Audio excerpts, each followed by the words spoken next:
This is the DLR Cast, the essential podcast for fans of Diamond David Lee Roth.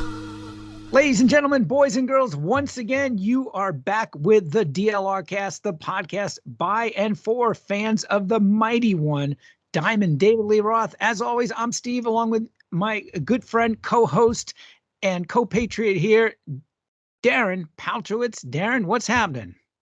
Wow. Well, we are into the month of June 2022. I guess it's the summer, and isn't summer the time of year when you relentlessly listen to Van Halen, classic Van Halen? Absolutely. As Dave has said in various ways, he's was the soundtrack to more summers than for more people than most people could probably count, or something like that. And it's the perfect time for a little bit of Dave news and a possible comeback. So let's set this up quick. And I totally guessed what this was about. So if in the last 24 hours, a Fox News reporter caught Dave arriving back at Los Angeles International Airport, where he said he was arriving from Mexico after playing a friend's party, apparently. So a couple things with that. Before I actually saw the video, I saw the quick blurb online before it went everywhere 24 hours later with all the usual suspects, right, as far as the various websites and blogs and all that stuff. But as soon as I saw arriving back from Mexico and they teased a comeback, I thought two things. That explains Henson Studios and all the band members there a couple weeks back rehearsing something that we talked about that you saw on Instagram. We talked about in a prior episode. I thought that answers that question. And two, somebody in Mexico wrote a very big check for Dave to do a greatest hits show with his backing band. And I guarantee you, from what I gather from that video, when he said playing a friend's party who was 13 years old when California Girls came out, I'm telling you, there's going to be a David Lee Roth NFT or something going on, and maybe he was or maybe he wasn't paid in crypto, but somebody paid a lot of money for Dave to play a party is what I'm trying to say. I entirely agree. Somebody that I speak with a little bit who may or may not have worked with David Lee Roth in the last 45 years. That really narrows it down so they can figure it out. I was looking at their Facebook like a week ago or something like that, and they posted a vacation thing of themselves in Cabo. And I went, oh, cool, good for that guy. And then I was walking an hour and a half and went, motherfucker, he didn't tell me.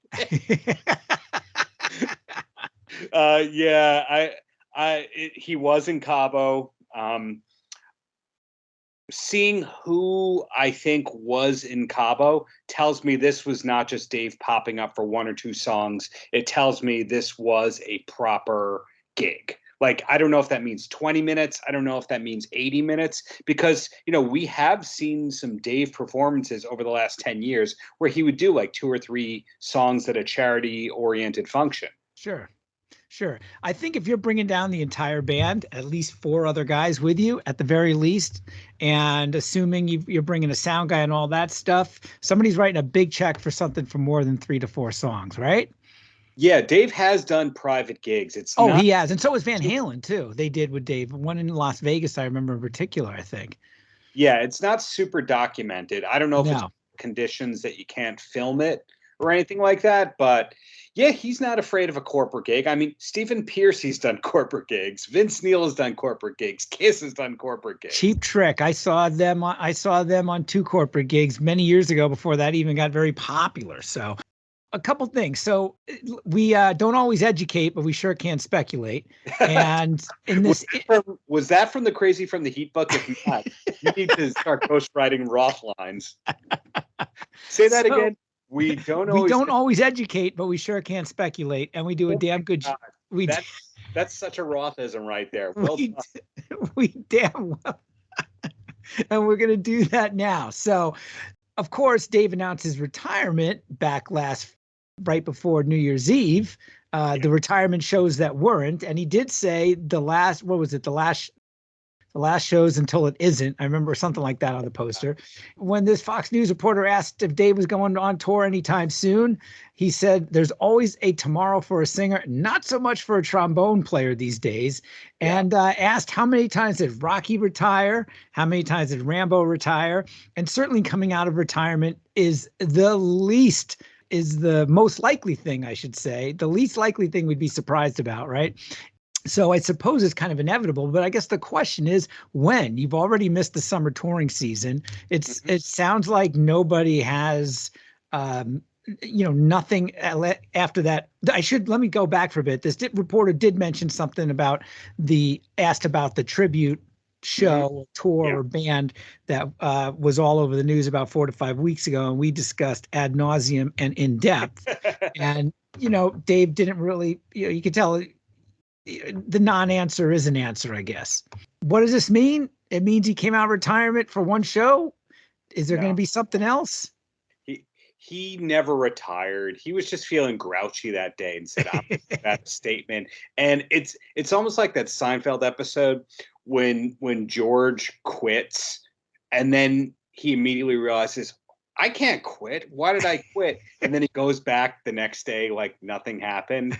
right. You quit. No, that was a joke. That's really what I think it is. Roth can't sit still for 2 minutes, but I need to sidebar right here. Go for it, my friend. Saw this. I went, oh, it's so good to see Dave. He looks good. He does. And for a 67-year-old guy. Yeah. And that's based on the fact that I only saw the one photo that the guy posted of himself next to the car with Dave smiling out the window. Then I saw the video, and that video made me dislike Roth so much because of how dismissive he is. Like, he's got the big smile on and he's being so condescending and rude. Did you pick up on that? It wasn't that overt to me. You could tell he had someplace to go, someplace to be, kind of did the Hollywood politician sort of, not a full snub. You got a little bit and I got to go. The first question, he responds with okay, God bless. And then he keeps walking. Then the guy's got another question. And I think that we as the fans do really have a right to know and a right to ask all this. Because as you pointed out, here's a guy going, I retired. And then the retirement gigs don't happen. And you go, so are you retired? And then these rumors leak of a tour. And he responds within like 2 hours of those rumors coming out to Van Halen News Desk with a snarky thing that was a non-answer. So don't you kind of owe it just a little bit to the fans? And considering there wasn't really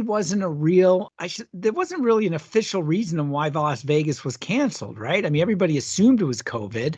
No, it was COVID, where he said initially it was rumors. Right. And then the statement that he put out, he said we got rained out due to COVID. Yeah, I mean, but that struck me as, I mean, that led to all sorts of speculation. Who had COVID, and why don't you just postpone it for a little bit? Let me rephrase it. A source I will not name told me that people related to the production of the show had COVID, and it was not Dave, but it was other people, which then infuriated me further because you go, so why wasn't there the Atomic Punks or understudies immediately available? Right. Or at least just reschedule. Look, I can tell you from somebody who just had COVID last week, who had the shit knocked out of me for a few days, and I'm not 67, for goodness sakes. I get the precautions, all that, but I don't think there's been a major tour that has not been delayed or postponed some shows. Right. I've seen it constantly. Every band I follow has postponed or moved something back because of COVID. It's just the way of the world, the way life is. And I mean, right now. And so that always disappointed me that nothing was rescheduled. And what I thought was maybe he was really fearful about his health. And then, of course, it was all various rumors about his health. Well, he certainly looked healthy. He wasn't wearing a mask in this video, and he gave a little scream there as well. Yeah. And that was cool. And I haven't scoured YouTube for any video that may have surfaced. let's put it this way. So far, I'm trying to think reclusive rockers. Well, Vinnie Vincent has got Dave beat as far as like performing this year. So when do Yeah. you think that would happen? Yeah, and Vinnie Vincent popped up in a number of Dave articles because did you see the Matt Sorum Yes. thing that he was asked to audition, or rather he tried to audition and it was like, well, how did you know about the gig? Well, I knew about the gig because of Vinnie that. Vincent. And that was somehow tied into, well, Greg Bissonette knew about it because of Vinnie Vincent. Like they're now piecing together the scraps of articles. Yeah, I mean, from just getting back to that, I did see that quote from Matt Storm. I thought was interesting was one, he didn't jam with them, and it was a reminder how big that rehearsal cattle call was for drummers. Yeah. He said it was like the line was around the block. At that point, Matt Storm, I mean, later on he was with Guns N' Roses, but that's a few years before that. And Yeah, maybe he just that's didn't, pretty maybe cool. just, yeah, maybe just exactly, maybe he just didn't have the resume, I guess, to make it into the finals, whatever. But what I took away from that was those time signatures. He said, Vi was telling him, it was like, can you play 7/28 or some crazy shit like that? You know? I didn't tell you this before we started recording, but I reread Crazy from the Heat, the autobiography, over the weekend. Oh, wow. For research purposes. And after reading that, my head is spinning from Dave contradictions, from like stuff he's saying in 97 and then on Howard Stern in 97 and 98. Like this is the funniest part to me of this whole Crazy from the Heat book. Okay, it's not the fact that he calls Mark Stone Mike Stone. It's not that. It's that it's Eat 'em and Smile and Skyscraper is, I believe, 3 pages in the book total. That book was lacking on so many things. I don't want to say it was a disappointment, but it was, yeah, it was a disappointment. But I was thinking of you while I was reading the book because you a number of times, and we talked about the Ice Cream Man mystery, about the $250,000 mystery Ice Cream Man. I'm like, how the hell does Steve know that? Where does that come from? And it was in the book. It's in the book. Yes. It was in the book. I hadn't read it since 2000, 99, 2000, something like that. But he mentions a line along with how they filmed a whole video for Ice Cream Man at Sony Music Studios in New York and 250 grand and all that. And then he puts in there, and that's just one of the things that I've recorded. I've recorded over 100 things that I've never released. And you're like, wait, he's recorded over 100 things he hasn't released. And that's 1997. The book came out. What? Well, is Dave sitting on the craziest archive imaginable? I suppose, but there could be some element of exaggeration there, because how many times have you read an interview with name your band here where it said, yeah, we went into the studio and recorded 50 or 60 songs and, you know, we narrowed it down to the 12 best for the album. Ah, bullshit. They went in with mostly demos and recorded 12 because who's spending all that money to record 60 songs in a studio? Having said all that, Dave, as we know, I mean, that's many years ago now. To have that many songs. I mean, is there close to 100 songs in a vault somewhere by now in 2022? Probably, but maybe who knows how many times he could record at home for all we know. That is a big house. There's no reason why it shouldn't have a recording studio in it. They rehearsed in the basement for years. They did, yeah. Even both Van Halen and the Eat 'em and Smile band. And into the mid-90s, they were rehearsing in his basement. I think Ron Wixow told us that during the interview that he auditioned down there. So it's, rehearsal studio, recording studio, same possibility right there. So like where my head is at from this whole Mexico thing, it's like this, it's a 3-part reaction. It's like, oh, Dave's back. That's awesome. There's more gigs. And then the second part is, okay, he's still kind of lying to us and giving us the half-truths, and we still don't know when the news is going to happen because, this all happened in the last 24 hours. Right. If we've done 60-something episodes of the show, how many have then been, oh, something just happened. We have to get an episode out. Right. Right. And we're still 3 months, 3 months and counting from any social media post. If that Fox guy didn't suddenly was, by happenstance bumped into Dave, we wouldn't even be talking about this. Has any of his band members posted on Instagram about this at all? Probably not. Indirectly. By that, okay. Instagram stories vanish. Okay. So gotcha. I don't know, because the guys in the band, 2 of the 3 guys, I assume it's a 3-piece. I mean, we're just assuming at this point that he's doing the power trio that he was planning on doing for the second Vegas run. Yeah, and save some money there. Yeah. Assuming he did that, 2 of the 3 guys are young to the point that they would not be repulsed by Snapchat. like how when it comes to ages of people, which social media things they like, right. Like you and I are probably like, okay, Facebook, Twitter, maybe a little Instagram, and then once you get younger than me, it's like TikTok, Snapchat. Yeah, exactly. They're an appropriate age for TikTok and Snapchat. Wow. And those 2 are things where you can kind of make things vanish by stories, unless you save the stories to a playlist. Right.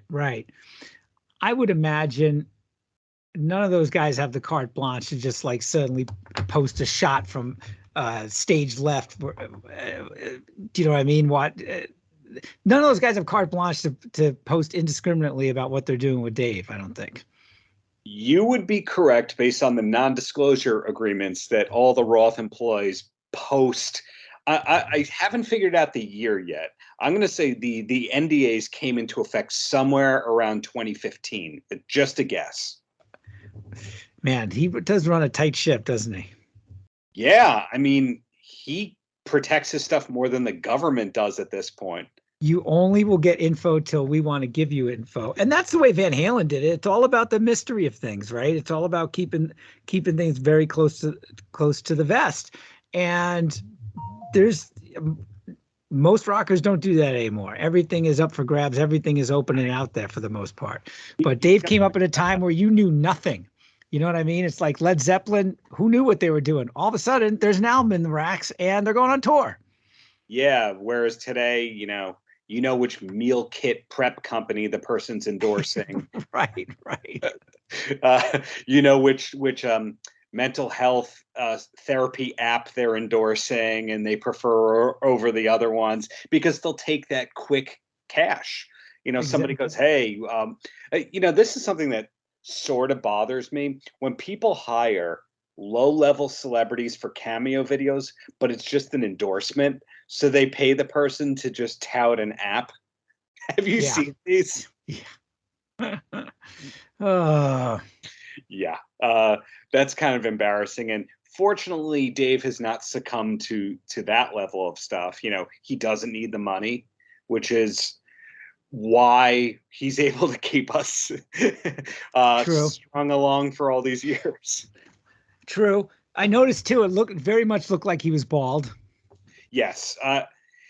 Yeah, he's living his true self. I mean, when he did the Foo Fighters thing, the Dave Grohl birthday party, and was that like 2014, 2015? Yeah. That was the first time we knew that he officially wasn't wearing a hairpiece and he was full body tattooed. I don't think we knew that stuff before that. No, and I stumbled across that little 20 seconds worth of video of him walking to the stage for one of the Kiss gigs, where he's like, hey, not even really say anything, but got that saunter and the bandana, handkerchief, whatever. And he did have hair, he kind of had the spiky hair thing going there. But I mean, you could tell the top of the dome back there has thinned, and I don't think you're doing the spray on stuff anymore, Oh, the covering. This is heartbreaking to I know, dude. Where are we going with this? Somebody who worked with Dave that I've spoken with may or may not have been putting the wigs on in the mid 80s. hey, it's a sticking point. Nobody's perfect, but Well, I'll tell you what, the first thing when I saw the Yankee Rose video and yeah. saw his hair, I went, wait, what? What is that?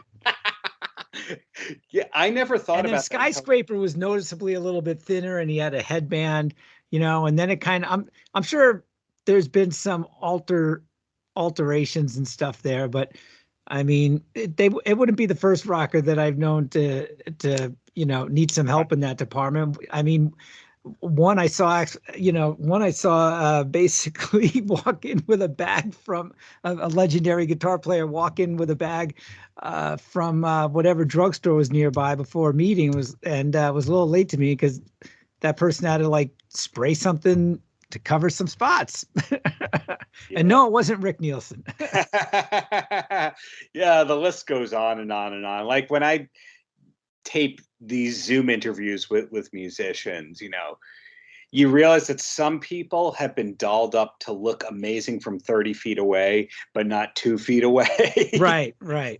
But Exactly. Dave is still in great shape. That vocal yelp that he was put on the spot to do sounded great. He was moving great. There was no limp that was noticeable, even though he's had a trillion shoulder and knee surgeries or whatever he told Joe Rogan. So we know he's physically capable of doing gigs. Is it going to sound as great as he did in '07 or '99? No, but No, I will but posit though that most people who say Dave sounds horrible, that's a default sort of thing. I mean, is he singing like 1980 whatever again? I mean, and you could say, yeah, he was never a great singer, but I mean, the one show opening for Kiss, yeah, the backing vocals might have been canned a bit, but his weren't. right. And I thought he sounded fine. And the Van Halen shows, we've seen enough bootlegs. The famous one that you absolutely love in Finland, Finland. That was it. I mean, he sounds. perfect. Yeah, even that Tokyo Dome where the tapes were. I mean, it was basically live with no overdubs or anything. I happen to like that a lot. I think on most of the songs he sounds pretty cool, and it is what it is at this point. So I basically I've always been on the mind that he could still get it 90% done vocally. If you think it's going to be 1978 again, like Right. we've heard about like we heard with those isolated vocals that hit YouTube a few years ago, that ain't going to happen. Ain't going to happen for any singer right now, save for possibly Glenn Hughes. Yeah, except Glenn Hughes. Yeah, he is the one that goes against almost everything. Him, Robin Zander from Cheap Trick. That's about it. There's Yeah. just And those. even Xander, I think is I just from seeing that band so many times here. I mean, even Xander's, and he'll probably admit it too. I mean, all these guys, you'll lose a little bit of a step. Dave is 67 for God's sakes. On that note, the clock is ticking. I Yeah, mean, Satriani is 70. right, right. That generation, and you can't go like, where are you going to be in 10 years? Like that, we had a really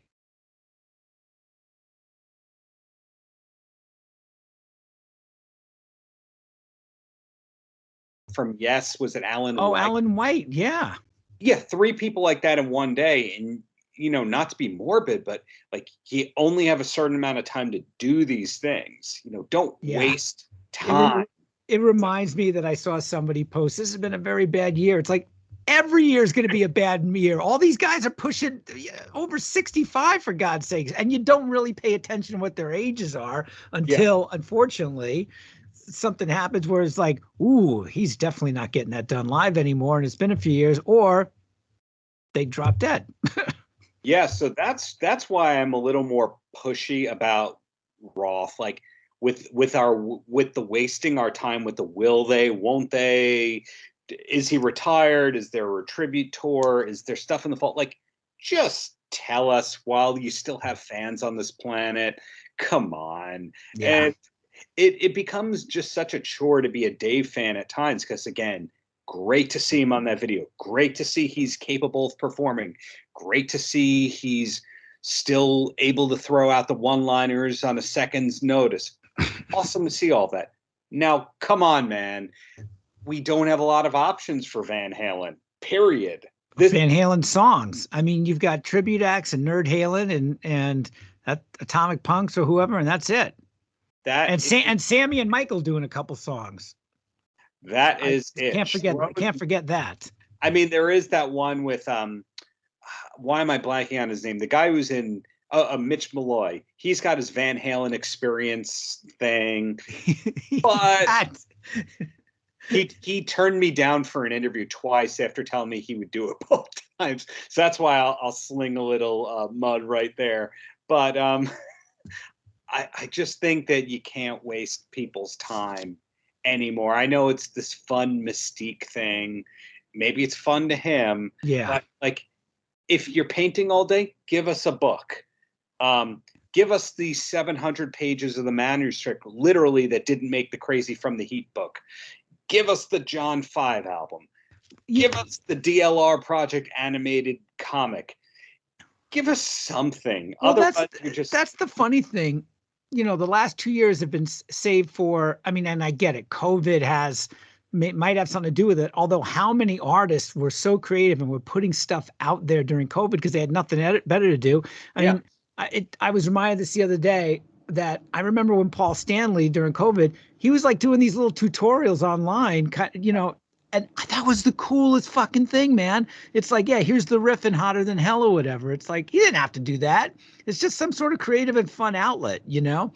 And I'm not saying you have to do a Zoom concert, but what I'm getting at, there's been a real dearth of content, basically, where before that, I mean, there was, you know, Dave had 2 different podcasts going.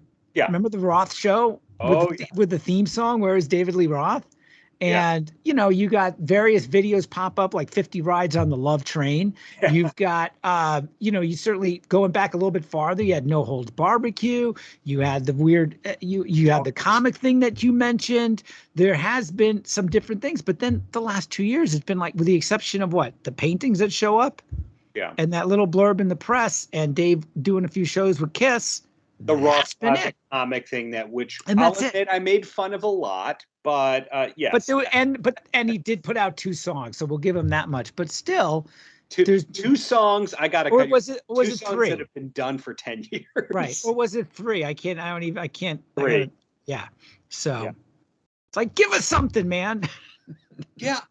Okay. He has these people. We've established there are people that work for Team Roth. It's not speculating. There are people who are employed by David Lee Roth. We know that he can't just sit around and do nothing. He's not just taking Portuguese lessons all day. He's doing stuff. So it's like, are they not allowed to tell him, hey, Dave, you should put this out? Or they can't just sift through the archives and go, hey, Dave, here's an album. It's such a head scratcher on every level. Like, I'm sure the Grateful Dead have a full-time archivist or a full-time library. And Van Halen and Dave are in that rare company of bands that are industries unto themselves. Right. It's not just about leaving cash on the table. It's about protecting your legacy. And it continues to be the case that this is the worst legacy management of all time of any superstar artist. Am I wrong?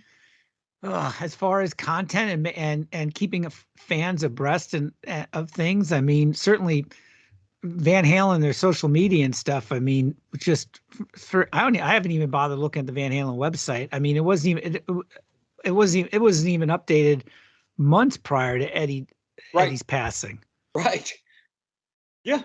There's nothing. But meanwhile, they've remastered the catalog like 2-3 times in the last 8 years or something. For the Japanese mini single box set thing, which no one wants or needs. I don't know. There's some days when I'm just not proud to be a Van Halen fan, and this is one of them. Based on this, this is all we get.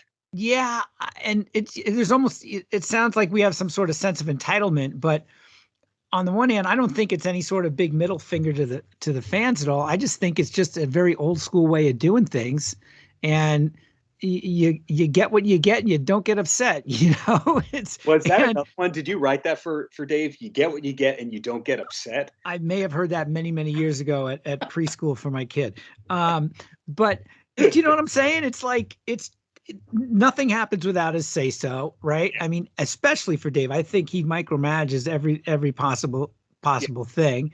And if you really have a definitive vision of what you want to do, there's no gatekeeper better than that person to kind of mind the store and mind the legacy. Having said that, though, I mean, why keep it a mystery at this point? I just think it you think there's no plan. I just think it's kind of his muse. Whatever, if this is what he feels like doing now for a while, I mean, it's okay. I'm done with that. I'm done with that podcast. I'm done with these vlogs. He had a blog, for God's sakes. These Yeah. long form written things of like 5 or 6 different things. And all right, I'm done with that. Stick my toe in the water. I learned Japanese. I flew a helicopter. I was an EMT. I was a blogger. I was a podcaster.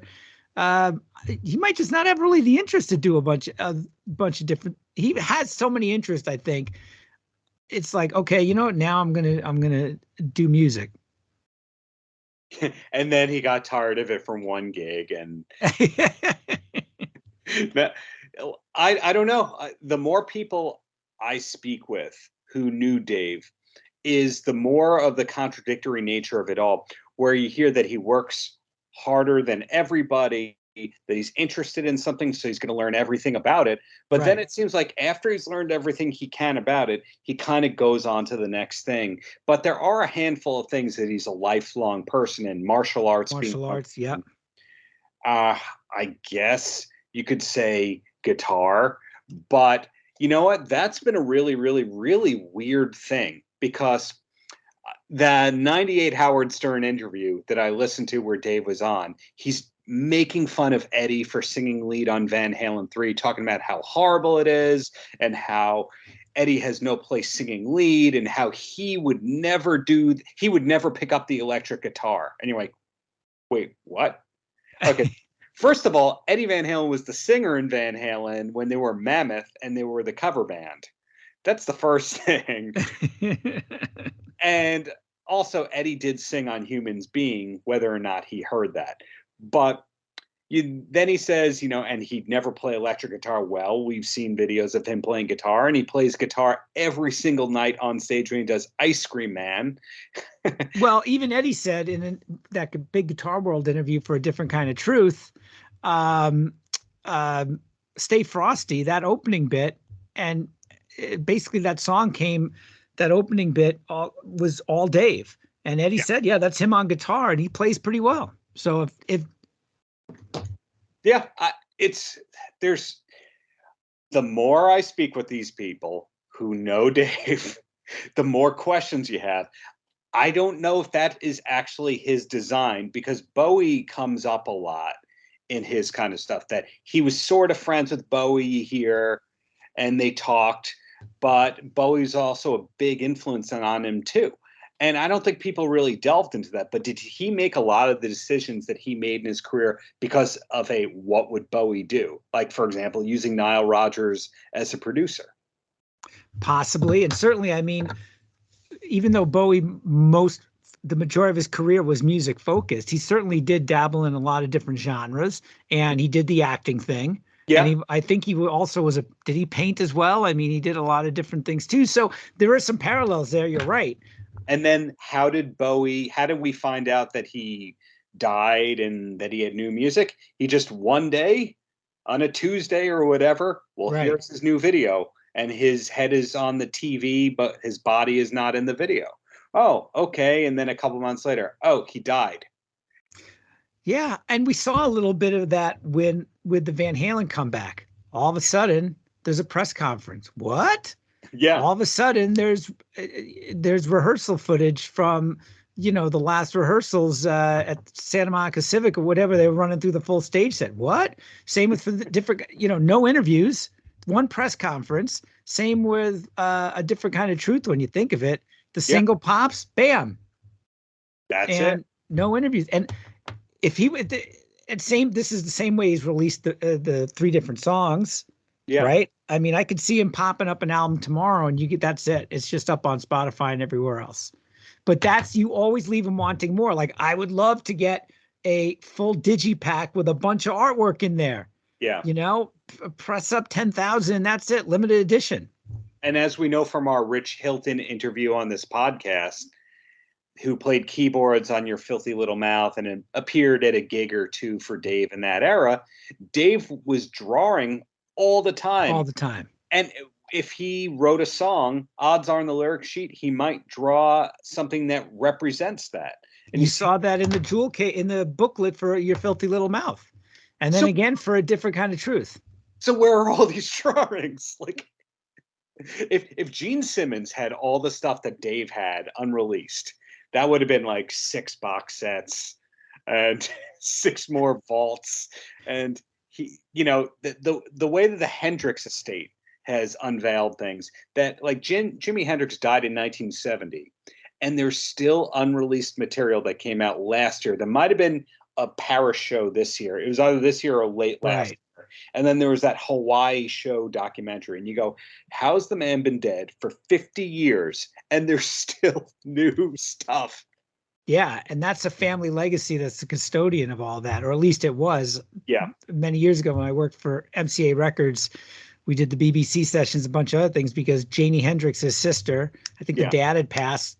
Everything reverted back to the family finally, and it's like, okay, now we can really put some TLC into this stuff. This is what we think would have been Jimmy's vision, and then they keep finding stuff. So, yeah, look, I would love even if it was as simple as Dave put out the covers, like what he did on the Diamond Dave album, that was all but 1 or 2 covers.